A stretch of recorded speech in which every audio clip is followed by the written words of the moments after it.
I didn't expect it to end like this. In fact, I never thought there was an end. When you've been married for 7 years, you expect the hard parts to be behind you. You think you've got it figured out. The dinners, the vacations, the late-night talks on the couch about life and the future, those are supposed to be the solid foundation. At least, that's what I thought. Until I received that message. It started on a regular Thursday.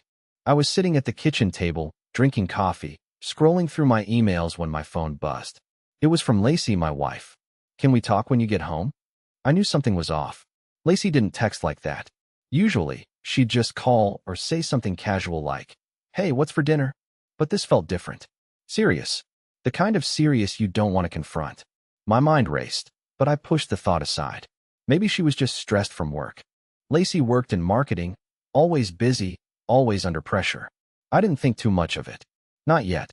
When I walked in the door that evening, she was sitting on the couch, waiting for me. Her eyes were a little red, and her hands fidgeted in her lap. I could feel the tension in the air, thick like a storm cloud. "I need to talk to you, Greg," she said, her voice tight. I dropped my bag by the door and sat down across from her, trying to act normal, though everything inside me was screaming that something wasn't. "What's going on, Lace?" I asked. "You're scaring me a little." She paused for a long moment, like she was looking for the right words. And when she finally spoke, they hit me like a ton of bricks. "I think we need to end things." I blinked. "What? What do you mean, end things?" Her voice was calm, almost too calm. "I think we need a break. A real break. From each other. I think we've drifted too far apart, and I don't know how to fix it anymore." My heart dropped. The words didn't make sense. We'd been fine, right? Sure, we'd had our arguments here and there, but who doesn't? We were good people. We were solid. At least, I thought we were. Lacey, you're not serious. We've been through so much. This can't be happening. My voice cracked at the end. She didn't meet my eyes. Instead, she stared at the floor, her fingers twisting the hem of her sweater. "I think we're just not right for each other anymore. I need space, Greg." Space. I didn't know what to say. I felt like I was suffocating. My chest felt tight, like someone was sitting on it. "Is there someone else?" I asked before I could stop myself. The question hung in the air, a dagger I wasn't ready to throw. She looked up then, her eyes filled with something I couldn't place. Guilt? Fear? "No. There's no one else. I just need to figure things out, that's all. I don't know what I want anymore." I wanted to say something, anything, to stop this, to pull her back. But instead, I just nodded numbly. I didn't fight her. Maybe it was because I was afraid of what would happen if I did. Maybe it was because I had this nagging feeling that something was terribly wrong. That night, I slept on the couch. She slept in our bedroom. The next morning, she was gone. Lacey said she was going to stay at her friend Emily's place for a while. Just a few days, she said, to figure things out. But it wasn't just a few days. It wasn't even close to being over. 2 weeks went by before I got the message. It was from Lacey, but this time, there was no "can we talk?" No casual tone, just these cold words. "I think it's time to move on. I'll be with Emily this weekend. You can come get your things whenever you're ready." I sat there, staring at the text, the world around me becoming a blur. This wasn't real. It couldn't be. But here's the thing. I never expected what came next. The real shock came when I showed up at Emily's apartment. I figured I'd at least get some closure, even if it was painful. But when I arrived, I saw something that stopped me dead in my tracks. There was a small crowd. Lacey, Emily, and a few other girls from her circle, all sitting on the couch. They didn't seem surprised to see me, but they didn't exactly look happy either. I walked in, my mind racing. "Lacey, what's going on? You said we were done, but now you're..." She cut me off, standing up with a tight smile on her face. "Greg," she said, her voice unnervingly calm. "This is where it ends. This was never real. This was just for fun." I froze. "What? What do you mean, for fun?" Her friends giggled behind her, and that's when I realized this wasn't a breakup. This was a performance. Lacey wasn't upset. She wasn't confused. She had been playing a game the entire time. "I thought we could break up for a bit. Make it dramatic. You know, for fun," Lacey said, her voice tinged with amusement. "You were never supposed to find out, but I guess you did." I stared at her, my mouth dry. "You think this is a joke? You think this is something funny?" Lacey smiled, almost proudly. "You're not the only one who has to play along, Greg. It's all just part of the act." That's when I saw it clearly. This wasn't about us. This was about her and her friends, playing games, laughing at me. And for the first time, I realized she didn't care. I could feel my face flush with anger. I stood up, my hands shaking. Okay, fine. If you want it real, let's make it real. Her friends went silent. I was done playing along. I've never been the kind of person to make a scene. It's just not in me. But as I stood there in Emily's living room, with all of Lacey's friends staring at me, I could feel something shifting inside me. Something I couldn't control. The anger that had been simmering beneath the surface finally bubbled up. I'd had enough of their little games. For a second, I almost asked myself, what the hell are you doing, Greg? But that was the thing. I wasn't Greg anymore.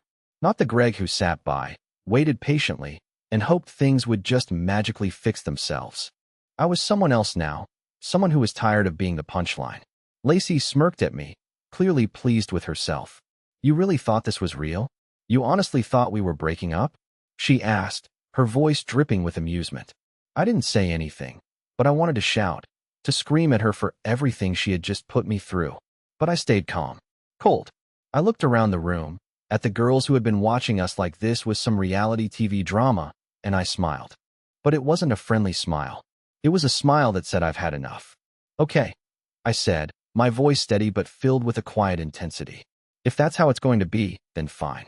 Let's make it real. I'm done with the games. Lacey's smile faltered just slightly, but it was enough for me to notice. For the first time in weeks, she looked unsure, like maybe she hadn't anticipated this. Maybe she thought I would beg, plead with her to reconsider, like some love-struck fool. Well, I wasn't that person anymore. I turned to walk out, feeling the weight of their eyes on me as I made my way to the door. But before I could open it, Lacey called out, Greg, wait. I didn't turn around. I didn't want to. I kept my hand on the door handle, taking a deep breath. No, Lacey, I'm done waiting. I'm done pretending everything's fine when it isn't. You and your friends can enjoy your little act. I'm out. The sound of her footsteps behind me was almost too much to bear. But I didn't look back. I stepped into the hallway, out the front door, and into the cool night air. I couldn't believe it. She had been playing me, and I had been so blind I didn't see it coming. But now, the illusion was shattered. I don't know how long I stood there, just trying to catch my breath. The anger that had been building up inside me slowly started to turn into something else. Something colder. I had always been the good guy, the guy who did everything right. But maybe being right didn't get me anywhere. Maybe it was time to stop being the nice guy, the one who always let things slide. The next day, I didn't hear from Lacey. No texts, no calls, nothing. And honestly, I wasn't surprised. I wasn't sure what I expected, her to beg me to come back.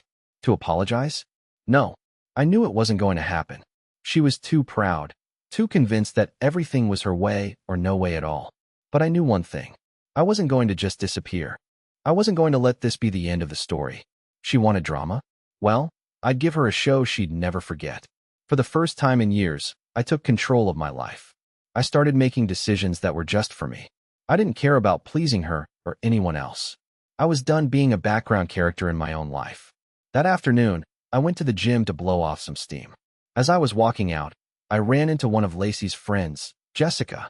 She was standing by the door, chatting with someone on the phone, but she stopped mid-sentence when she saw me.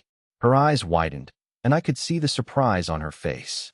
She probably thought I'd just slink away, defeated. Greg, oh my God, how are you holding up? She asked, almost too cheerfully. I smiled at her, but it wasn't a nice smile. Oh, I'm fine. Actually, I'm better than fine. I'm getting my life back. Her expression faltered. She clearly didn't know what to say. She probably expected me to beg her to tell me everything was going to be okay. I don't need anyone to tell me what's okay anymore, I said, my voice colder than I had intended. I'm done listening to people who think they can play games with me. Lacey's not the only one who gets to make decisions. Jessica looked at me, her eyes flicking nervously around as if she was hoping for an exit strategy. She shifted on her feet, unsure of how to respond. But before she could speak, I held up a hand, signaling for her to stop. I'm going to make things real, Jessica. Just wait and see. And with that, I turned and walked away. I didn't care about the confusion or the questions. All I cared about was what was coming next. I didn't know exactly what that would look like, but I could feel the shift inside me. For the first time, I wasn't just waiting for something to happen. I was going to make it happen. The next day, I called a lawyer. I didn't tell Lacey. I didn't tell anyone. I started the process of separating our finances, of getting my life back. I couldn't be a fool anymore. I couldn't just stand by and let her walk all over me. I wasn't going to let her think she could have her cake and eat it too. I was ready to take control. I don't know what I was expecting when I filed for divorce. Maybe I thought Lacey would realize her mistake, or maybe I was secretly hoping she'd chase after me, beg me to come back. But that didn't happen. No, Lacey didn't even bat an eye when I sent her the papers. Instead, she sent a text back that was short, emotionless, like she couldn't care less. Good luck with that. I hope you find what you're looking for. I stared at the screen for a moment, unable to process it. That was it. No fight, no desperation, just indifference. My mind was spinning, and a part of me felt defeated. But then, a different feeling took over. It was anger. It was clarity. If she thought this was over, then she had another thing coming. This wasn't just about the divorce anymore. It was about me taking back control. She had wanted a show? Fine. Let's give her one. The following days were a blur. I packed up some of my things, moved into a temporary apartment, and focused on putting together a plan. I wasn't going to let this pass quietly. I wasn't just going to disappear into the background like I always had. Lacey had been playing me, and now it was my turn to flip the script. I wasn't going to let her or her friends laugh at me anymore. If they wanted a show, I would give them a performance they'd never forget. But here's the thing. The deeper I got into it, the more I realized just how deeply entangled I was in their world. Lacey's friends, especially, seemed to have a way of getting involved in everything. I started hearing things, bits and pieces, about how they thought I was just being dramatic. How they thought I'd come crawling back. They were wrong. A few weeks after I filed, I got a call from Lacey's best friend, Emily. I was expecting a confrontation, a threat, or at least some sort of emotional plea, but instead, Emily's voice on the other end was calm, almost bored. "Greg," she said, "Lacey wants you to come to the final meeting. You know, to settle everything. She doesn't want to drag this out any longer. So, just show up and sign the papers, and we can all move on. No drama." I felt a chill run through me. No drama? Was that what this was? What she wanted? For everything to just disappear and go back to normal, with her coming out on top, as usual? Hell no. This wasn't about settling. This wasn't about ending things neatly. It was about making her realize just how wrong she was. I had a plan now.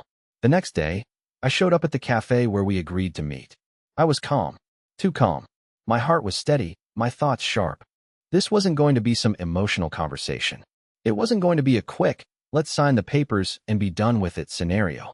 Lacey was already there when I walked in, sitting at a corner table with Emily and two other friends of hers.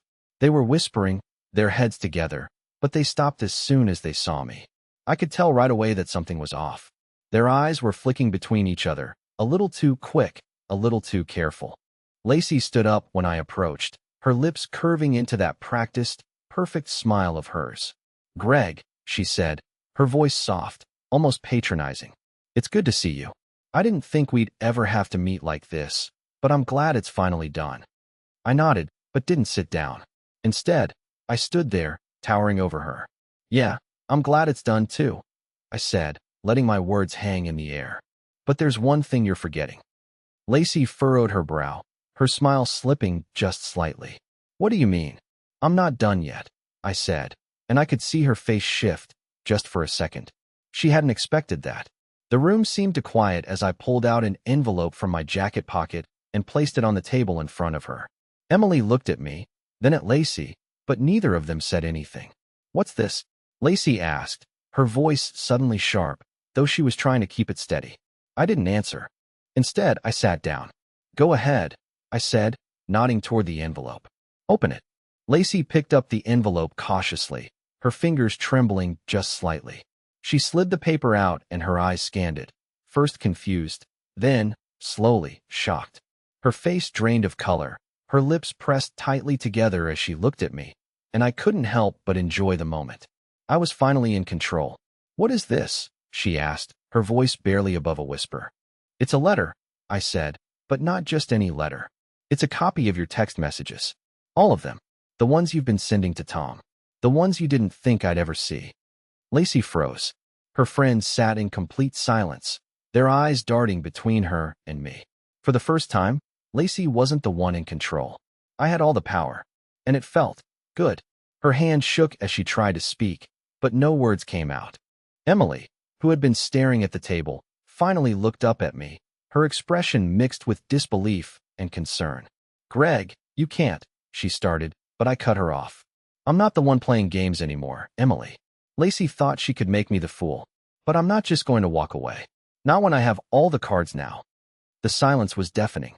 Lacey's eyes flickered, her mind racing, and I could see the panic rising behind her carefully composed facade. But I wasn't finished. Not yet.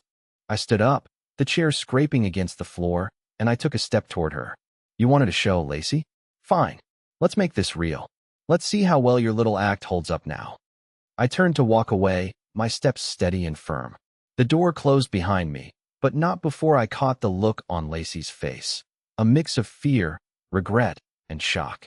For the first time, she realized that I wasn't the same Greg I used to be. I had taken control. I had flipped the script. And now, there was no turning back. I thought walking away would feel different. In the movies, when the hero storms out of a room, they usually feel some kind of triumphant satisfaction, like they've just won the battle. But when I walked out of that cafe, all I felt was an eerie sense of calm. I didn't know what was coming next, but I knew that Lacey had no idea how deep I was going to dig in. She thought it was over, that she could control the narrative, that I would just slink away into the background like I always had. But not anymore. I had finally found the courage to stand up for myself, to take control of the story. I wasn't going to let her or her friends dictate how this was going to end. The days that followed were strangely quiet. Lacey didn't contact me, and I didn't contact her. I thought that would be the hardest part, waiting for the inevitable confrontation, the texts, the desperate pleas for reconciliation. But they never came. I waited, sure, but the silence wasn't a peaceful one. It was suffocating, like I was holding my breath, waiting for something to explode. But it was more than just silence. It was suspense, the kind you feel when you know something's about to happen, but you don't know when or how it will hit you. The tension kept building inside me, a pressure that threatened to burst. And then, one evening, it happened. I was sitting in my apartment, flipping through old photos, trying to distract myself. I had been boxing up the remnants of my life with Lacey, old birthday cards, concert tickets, things that once meant something. But they didn't anymore. They were just artifacts from a different life, one that had already died. That's when my phone buzzed. I looked down, expecting it to be some junk email or spam. But it wasn't. It was a message from Lacey. The message was short, only a few words. "We need to talk." I didn't know what to think. It had been weeks since I'd heard from her, and now she wanted to talk. There was no way I was going to let her twist this into some kind of emotional manipulation. No way. I typed back, my fingers moving faster than my mind. "You've had your chance, Lacey. No more games." But almost immediately, she replied, "It's not what you think. Just meet me at the place we used to go. I need you to hear me out." The place we used to go. That hit me like a punch to the gut. It was our spot, the little coffee shop down the street where we had our first date, where we'd sit for hours talking about everything and nothing. It was our place, and the thought of it being the setting for whatever she wanted to say twisted something in my chest. I sat there, staring at the phone, knowing I had a choice. I could ignore her, let it all go, and walk away for good.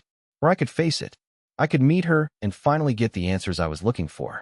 And if I was being honest, a part of me wanted to see how far she would go, how much more she would try to manipulate me. I took a deep breath and replied, "Fine, I'll meet you, but this is your last chance." I arrived at the coffee shop exactly on time, but Lacey wasn't there yet.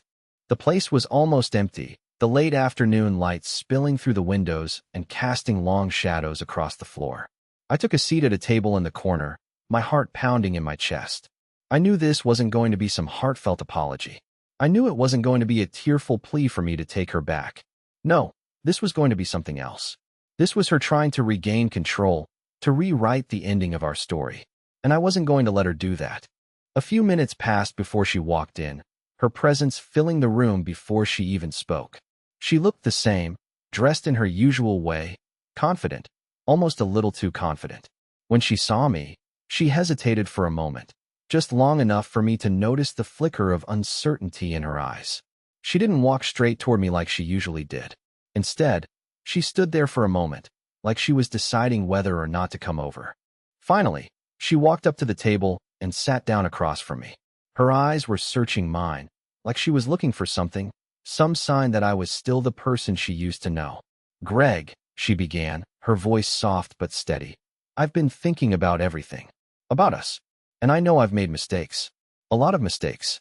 She paused, as if she expected me to say something. But I didn't. I just waited, my hands folded in front of me, my eyes locked on hers. "I never meant to hurt you," she continued, her voice faltering slightly. "I thought I could have everything, my freedom, my friends, my life. But I was wrong. I miss us. I miss you." I didn't blink. "You miss me?" I asked, my voice low. "Is that what this is about? You're sorry now, Lacey? After everything?" She nodded quickly, her expression desperate now. "Yes, Greg. I am. I'm sorry for what I did. And I know it's too late to take it all back, but I'm asking you for a chance. A real one. I was confused, and I thought I wanted something else, but I was wrong." I leaned back in my chair, crossing my arms. "You were wrong? Funny how that always happens when people get caught." I let the words hang in the air for a second, watching her flinch slightly. "What did you expect, Lacey? That I'd just fall back into your arms? That I'd forgive you for all of this because you said you were sorry?" Her face flushed, and she reached across the table, but I didn't move. "Greg, please. I'm not asking for everything back. Just a chance to make things right." But here's the thing, she didn't get it. Not even now. She still thought she could fix things with a simple apology. But she was wrong. I had made my decision. And this time, the ending wasn't going to be on her terms. "I don't need your apology," I said quietly. "I don't need you to fix this. What I need is for you to understand one thing. I'm done being the guy you play games with. And this time, it's over for good." The silence between us was deafening. Her eyes were wide, a mix of confusion and hurt flashing across her face. She opened her mouth to speak, but no words came out. I stood up, pushed my chair back, and walked away. I didn't look back. I didn't need to. I had taken back control, and now I was walking away with something I hadn't had in a long time, my own dignity. And for the first time in weeks, I finally felt free. I didn't expect it to happen so soon, but once I left that cafe, the silence between me and Lacey grew louder with each passing day. It wasn't just her absence that stung. It was the realization that I had been living in the shadow of her manipulations for so long. I wasn't mad at her anymore. I was mad at myself. How had I let things get so far? How had I allowed her to convince me that I was the one who was in the wrong? It wasn't until I started running into people who knew us as a couple that the weight of it all really hit me. Friends of hers, people I thought I could trust, started approaching me in public places, whispering things like, "We miss you two together," or, "Lacey's really sorry, you know." They all had the same look in their eyes, the look of someone who didn't know the whole story, the look of someone who was only hearing one side of it. They didn't know what had happened behind closed doors. They didn't see the side of Lacey that I had grown to fear. It made me feel small, but that feeling of being small, it didn't last long. Something inside me hardened. It was time to put the past behind me and move forward. I threw myself into work and found a new routine. I signed up for a couple of online courses, started reading again, and focused on fixing everything she had broken inside me. But there was a void, a lingering sense of unfinished business, a need for closure. That's when she called. I almost didn't answer. It was late, around 11 p.m. I had just gotten out of the shower, and I was sitting on my couch, scrolling through random social media posts when my phone rang. Her name flashed across the screen. Lacey. For a moment, I just stared at it. My mind raced, debating whether or not to pick up. I didn't know her an explanation. I didn't know her anything. But curiosity won over, and I swiped the screen. "Greg?" Her voice came through the speaker, quieter than I expected. "I didn't think you'd pick up." I wasn't sure what I expected. Maybe her to be full of remorse, or maybe trying to get me to cave. But her tone wasn't desperate, it was tired. Like she was on the edge of something, and for once, it didn't sound like she was manipulating the situation. "What do you want, Lacey?" I asked, trying to keep my voice neutral. I didn't want to seem angry, but I couldn't mask the exhaustion I felt in hearing her voice after everything that had happened. "I need to see you," she said, her words hanging in the air between us. I stayed silent. "I'm not asking for what you think," she added quickly. I need you to hear me out. I've been thinking a lot, and I know I messed up, but I need to know that you're okay, Greg." I need you to know that I'm sorry, that I didn't mean for any of this to go the way it did. I felt my hands tighten around the phone, the familiar ache of confusion creeping back in. Why now? After all this time, after everything that had happened, why was she calling to apologize now? What was she trying to prove? I don't know what you expect me to say, Lacey, I said, my voice growing cold. You want to make things right? You want me to forgive you? You think that's enough? That's not how this works.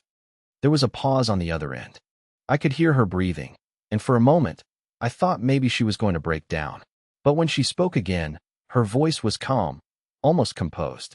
I don't want forgiveness, Greg. I just need you to know that I've learned. I've spent weeks trying to figure out why I did what I did. And I don't have all the answers, but I can't keep pretending like this was your fault. It wasn't. It was mine. I pushed you away. I took you for granted. Her words were like a punch to the gut. But it wasn't the apology I expected. This wasn't some emotional plea to take her back. No, this was something else. Lacey, I don't want to hear it, I said, standing up and pacing around my apartment. I've moved on. I'm not the same guy you used to know. But I'm not asking you to go back to what we were, she replied, her voice almost pleading. I just want you to understand that I get it now. You were right all along. And I'm sorry for everything. The sincerity in her voice was shocking, and for a moment, I almost let my guard down. But then I remembered everything. All the lies, the manipulation, the games. You should have figured that out a long time ago, I said, my voice hardening. But it's too late now. I don't need you to fix this, Lacey. I'm already moving on. I've already started. And I'm not going back. The silence on the other end felt deafening. I could hear her shifting, probably trying to find the right words.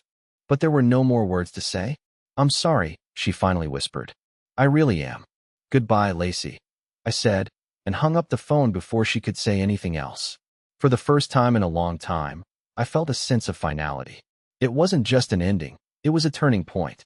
I wasn't waiting for her to fix things. I wasn't waiting for her to tell me it was all going to be okay.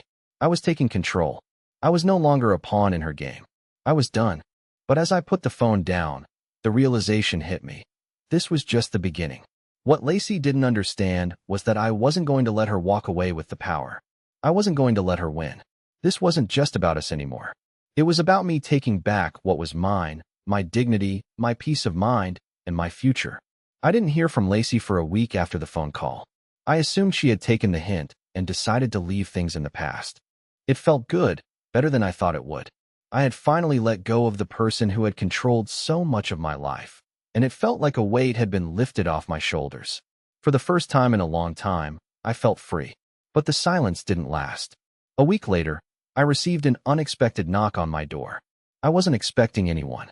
I stood there for a moment, staring at the door, my mind running through possibilities. Who could it be? I checked the peephole. Lacey. I froze. I hadn't seen her in person since our disastrous meeting at the cafe, and I had no idea what she could possibly want now. My instinct was to turn away, to ignore her just like I'd done so many times before, but something stopped me. Something told me that this wasn't going to be just another one of her emotional manipulations. I opened the door slowly. Greg, she said, her voice soft but heavy with something I couldn't place. She wasn't smiling. She wasn't standing there with that practiced confidence like she usually did. No, there was something different in her eyes, something that I hadn't seen before. Regret. What do you want, Lacey? I asked, trying to keep my voice steady. I wasn't going to let her get to me. I wasn't going to let her twist this into something it wasn't. She stood there for a moment, looking like she wasn't sure if she should even be here. She took a deep breath before speaking. I've been thinking a lot, Greg. About everything.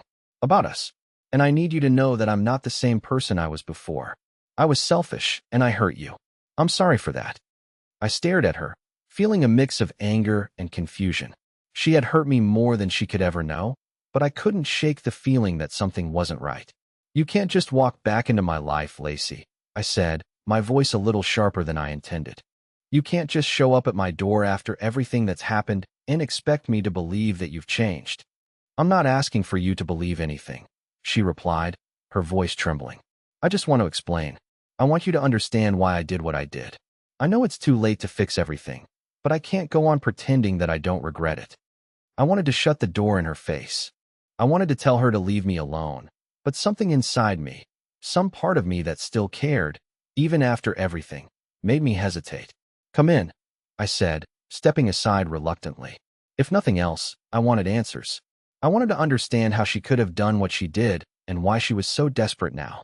Lacey walked in, and we sat down on the couch in silence. I could feel the tension between us, the weight of all the years that had been wasted. She wasn't the same person I had married. She wasn't even the same person I had fought to hold on to for so long. "Why now?" I asked, breaking the silence. "Why did you wait until everything was falling apart to come to me? You had your chance, Lacey. You had your time to fix things, but you chose to throw it all away." She looked down at her hands, her fingers nervously twisting the fabric of her sweater. "I didn't know what I was doing, Greg. I thought I wanted something else.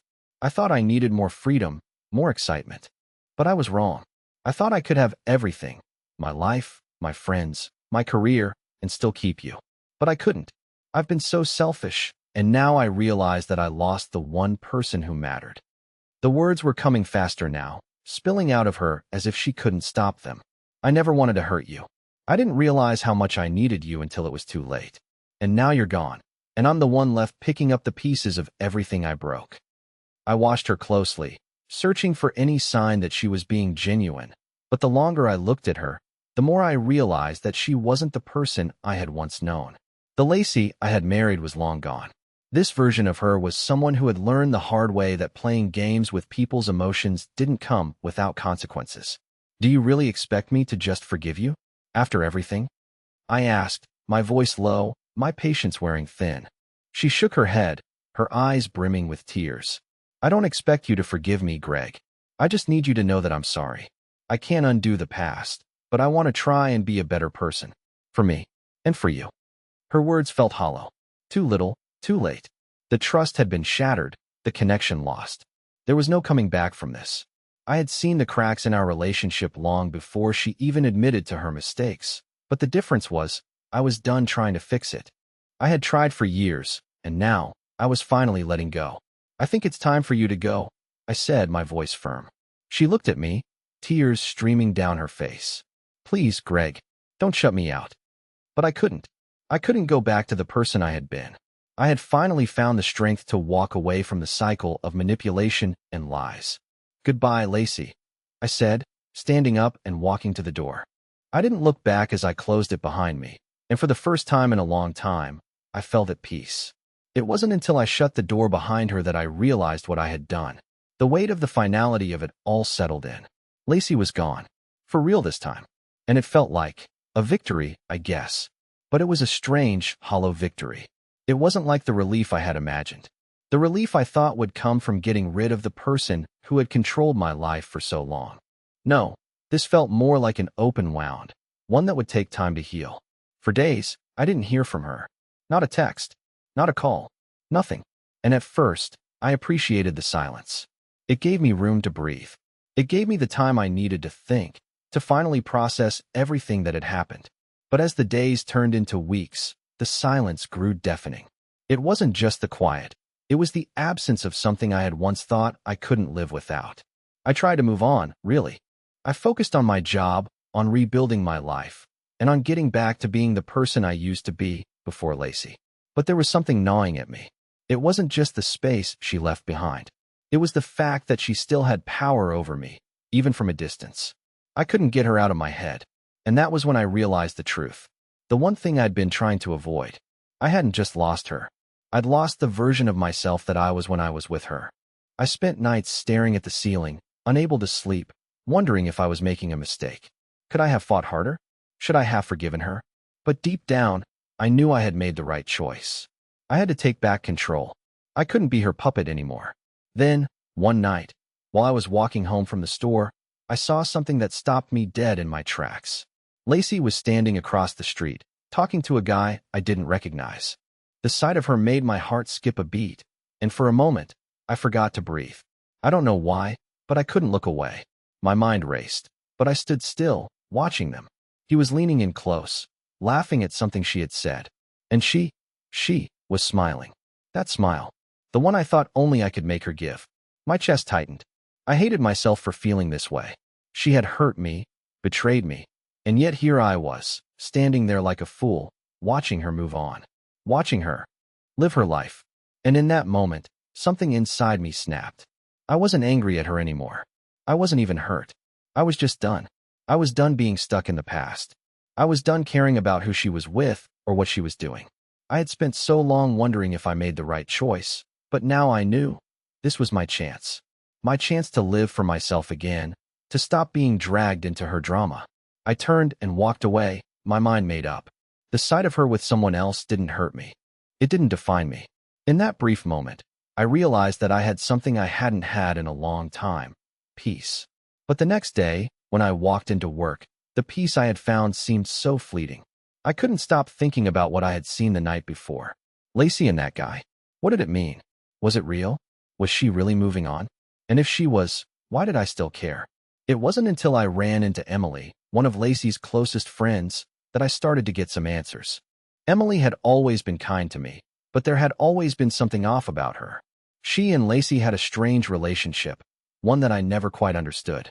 They were friends, yes, but there was an underlying tension I couldn't place. So, when I saw her standing by the coffee machine at work, I wasn't sure if I should talk to her. But she saw me first. She approached cautiously, like she wasn't sure if she was allowed to speak to me after everything that had happened. "Greg," she said softly, her voice almost apologetic, "how are you doing? I've been meaning to check on you. I know things ended badly." I looked at her, my guard up. "I'm fine, Emily. I'm moving on. There's no need to check on me." She gave me a sympathetic look, but she didn't leave. "I know, but I just wanted to say that I'm sorry. About everything. You didn't deserve how things went down. I know it was Lacey's decision, and she hasn't been the best at handling things." I stared at her, confused. "What are you talking about? What do you mean, she hasn't been the best at handling things?" She played me. "Emily, you and Lacey thought this was all just some joke, and I was the one left holding the pieces." Emily's face softened, and for the first time, I saw something real in her eyes. "I know. I didn't want to get involved, but I should have said something. Lacey's been different lately, and I think she's starting to realize the consequences of what she did. She didn't just hurt you, Greg. She hurt herself too. But now, she's got her own mess to clean up." The words hit me like a freight train. Was Lacey really feeling the weight of everything she had done? Was she regretting it? I didn't know if I should feel sorry for her, or if I should feel vindicated. "I'm not looking for her to feel sorry for me," I said, my voice sharp. "I don't care about her regrets. I just want to move on." Emily nodded, her face full of understanding. "I get it. But, Greg, I need you to know something. You've been part of this story longer than you realize. And sometimes the people we think are the villains are actually the ones who end up with the most to lose." I was taken aback by her words. What was she trying to tell me? Was she saying that Lacey still had feelings for me? That I still meant something to her? But before I could ask, Emily turned and walked away, leaving me standing there with more questions than answers. The game had changed again. And this time, it wasn't just about me and Lacey anymore. It was about something bigger, something deeper, something I wasn't sure I was ready to face. It had been months since everything happened, but the pieces of my life still hadn't quite fallen into place. I had walked away from Lacey. I had reclaimed my peace. I had stopped letting the past dictate who I was or what I could become. But deep down, there was always that lingering question: was it really over? Could I truly let go? Could I heal from everything that had happened? The world had moved on. Lacey had moved on. I had moved on. And yet, I still found myself wondering about the person I used to be with her. The person I had been so completely absorbed by. But something had shifted within me. I wasn't the same person anymore. The quiet, apologetic guy who used to put others' needs above his own, that was gone. What had been a slow, gradual transformation became a solid truth one evening as I found myself walking down the street, smiling for no reason at all. I had learned something important through all of this: that I had the power to rebuild my own story, that I could take everything that had hurt me and use it to make myself stronger. I didn't need Lacey's approval, nor did I need to depend on her or anyone else to define who I was. I was enough, and that was the biggest lesson I could have learned. I had spent too long running from the hurt, trying to avoid the pain. But pain was part of life. It was part of growth. It was how we learned to be resilient, to bounce back. And here I was, stronger than I ever thought possible. One day, as I was walking through the park, just enjoying the crisp autumn air, I bumped into someone who surprised me: Lacey. She was sitting on a bench, her face softer than it had been the last time I saw her, and she looked up, a bit startled when she saw me. For a moment, we both stood still, unsure of what to say. I saw the remnants of the old Lacey, the one who once controlled everything, flicker in her eyes. But then, there was something else. A quiet vulnerability. It was as though she had finally come to terms with everything, just like I had. "Hey," she said quietly, almost unsure of how to break the ice. "I didn't expect to see you here." I smiled, the years of resentment fading away. I realized, in that moment, I had no anger left in me. None of the bitterness I once held on to. Only a strange sense of peace. "Yeah, I didn't expect to see you either," I replied, my voice calm but kind. She hesitated for a moment before speaking again. "I've been doing a lot of thinking. About everything. I want you to know that I never meant to hurt you. And I'm really sorry. For everything. I thought I was just running from myself. But I was just running away from the truth. I was the one who was lost. And I left you behind because of it." I watched her for a long moment, and in those few seconds, I saw the real Lacey. The one who had been so scared to admit her mistakes. The one who had been so caught up in the image of herself that she couldn't see how much she had hurt me. But in front of me now was someone who had finally figured it out. Who had finally seen the damage caused by her own actions. "I'm not asking for anything," she said, her voice steady now. "I just needed you to know that I'm sorry. That I've changed." And with that, something unexpected happened. I realized that I was ready to let it go. I wasn't angry at her anymore. I wasn't bitter. I wasn't even sad. For the first time, I could see her clearly, flaws and all, and I wasn't holding on to the past. I could forgive her, not for her sake, but for mine. I had come so far, and I didn't need to carry the weight of the past any longer. "I know," I said softly. "And it's okay." For the first time, I meant it. The old wounds were finally healing. I had learned the hard way that forgiveness didn't mean forgetting, it meant letting go. It meant finding peace in the face of the hurt. We stood there for a moment, the awkwardness slowly melting into the crisp air around us. Then, with a final glance, we both turned and walked our separate ways. And it felt good. It felt right. The truth was, we weren't meant to be. We never were. But we had both grown, and that was something I could take with me, something that made me stronger. As I walked down the street, I couldn't help but smile. I had made it through. I had come out the other side, stronger, wiser, and free. And for the first time in a long time, I felt like I had a future. A future that didn't involve the ghosts of my past.